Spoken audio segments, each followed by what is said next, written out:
Hello, this is Sarah McCord, and I thought I would just take you on a little live tour of my studio this morning. A little productive procrastination is what I'm trying to do.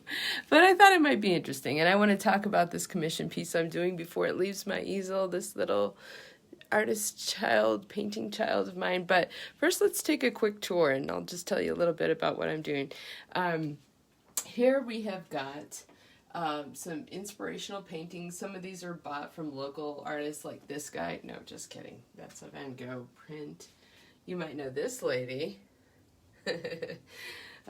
Anyways, and this is the painting that I'm working on. But before we get to that, I want to talk a little bit more about my materials. One of the things you'll see is that I'm wearing gloves, vinyl plastic gloves. That's really important, especially for oil painters. I used to paint more in acrylics, and very messy. I have this lab coat to prove it.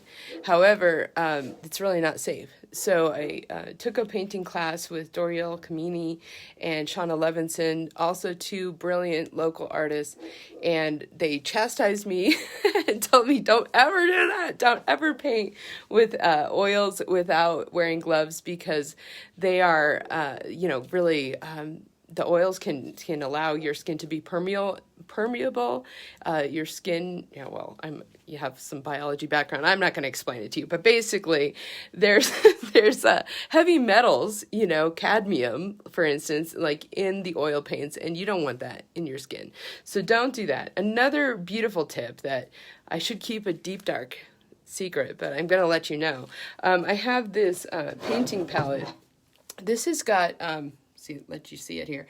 This has got basically a giant sheet of wax paper that allows my oil paints to rest on them. And it's basically a giant, I'm trying to make sure you can see this thing, giant Tupperware. It's got a lid on it. But thanks to Doriel, shout out to Doriel, she told me about putting your oil paints in the freezer. Total game changer, because your oil paints will last much longer, and they defrost in like seconds. So I keep my oil paints in my freezer, much to my wife's chagrin. She did not like that, and I said, too bad. Like, they live there until you buy me my own freezer. I don't care. It's in a Tupperware. It's safe and secure. We'll be fine. So that's where they live. And then some other things that I paint with to keep it really low toxicity is this wonderful stuff, Liquin. It's like a gel format. Beautiful stuff. And walnut oil. And it's not like turpentine and the old stuff that the old oil painters would use.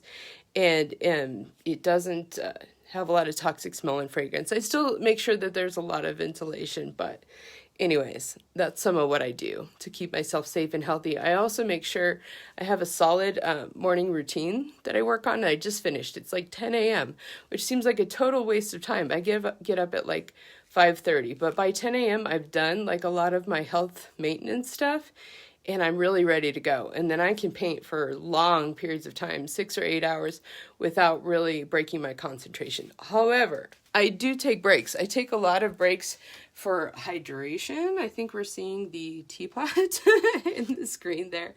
And, Sacred St. Bob over there as well. Also purchased from a local artist. So I light a candle. I try to have like a spiritual moment. I do think it's kind of a good thing to like set that, but I also hydrate a lot. And when I hydrate, I try to walk away from the painting and get a fresh view. I drink lots of water, so I go out to my kitchen. And actually, I use the walnut oil primarily, not so much on the painting, but to clean my brushes. And I use a paper towel in one hand and clean as I go, so I don't have to always stop. But I clean my brushes between colors with the walnut oil, but every once in a while I got to wash out my brushes. So I leave to wash out my brushes, and I get some fresh water, and I get a fresh perspective on the painting. So that's what I'm about to do. But I want to talk about this painting a little bit first. And part of the reason I wanted to show it to you is so you could get a perspective. Let me stand in front of it just for a sec, and then stand apart. This is a 2.5 diameter. Not a camera person, obviously. Thank God I'm a visual artist, not a film person. 2.5 diameter beveled edge canvas. Canvas itself costs $70. I can buy a 16 by 20 canvas for $2.50. So there's a difference in materials, but one of the beauties about this, and this is a commission, and I talked to this with my patron about this, and that's the idea that you don't have to buy a frame for this. So that's one of the nice things. Let me show you this sweet beveled edge, because I love painting on this material. The edge just fades. It just smooth as butter right there on the edge. And this was a beautiful commission. Commissions are challenging art. It's like a dance between the commissioner, patron, and the artist themselves, because you really have to work together as a team. It's really more like a collaboration. So the original images that were sent to me were far different from what's being painted, and not really necessarily in my style or genre at all.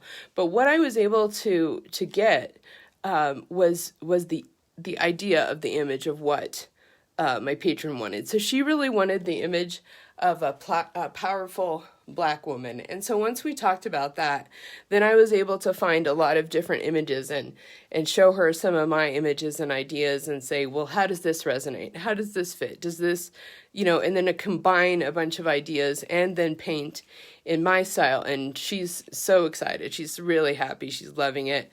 I'm about 85% complete, and I would say about 24 hours in.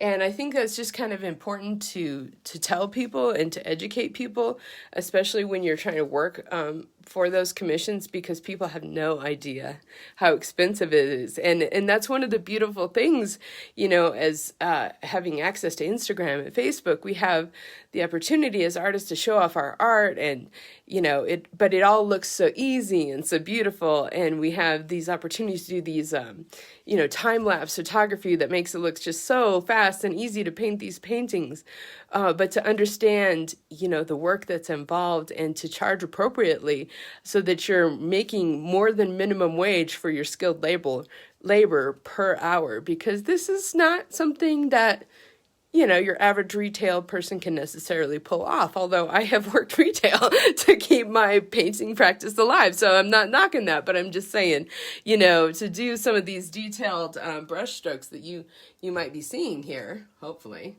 with my awesome camera skills, takes time and takes training and effort, maybe just a little bit of natural talent. So anyway, that's how I'm about to get started. Enough of this productive procrastination, and I'm gonna hydrate and get going. So anyway, I hope you're having a lovely morning. I hope that was interesting and insightful for you, and hope your day is going as well as mine. Happy 2021. Bye.